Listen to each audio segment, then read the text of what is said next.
אני מתאמן פעמיים 3 בשבוע. יש לכם 3 פקטורים עיקריים: כמה זמן לוקח לשריר להחלים, כמה זמן לוקח למפרקים להחלים, כמה זמן לוקח למערכת העצבים להחלים.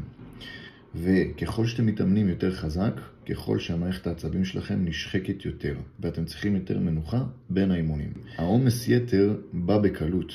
איך אנשים נהיים יותר נמוכים בגובה? מפרק נשחק. זקן, מה קורה לו? הוא נהיה יותר קטן.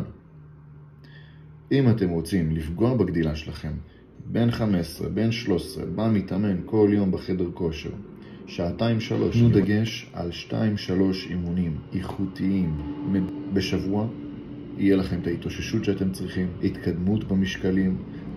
כשאני נח, אני יודע, תן לי 2-3, אני הולך להרים חתיכת משקל. אני דופק על חזה. אם יש לכם שאלות, תכתבו למטה.